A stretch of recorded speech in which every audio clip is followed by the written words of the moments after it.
আমার মতো তোমাদের কার কার অভ্যাস আছে বলো তো, এরকম সকালবেলা উঠে জল খাওয়ার?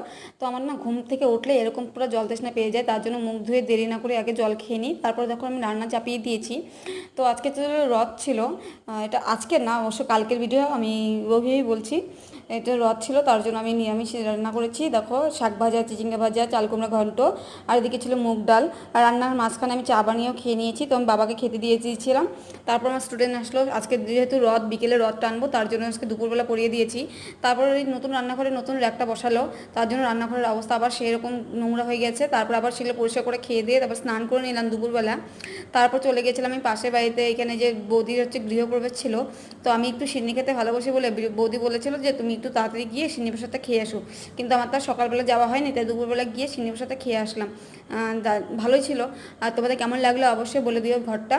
তো আমাকে দেখো, এই যে আমি একটু দেখে নিলাম ঘরটা ঘুরে ঘুরে। আর এই সিন্নি প্রসাদ কার কার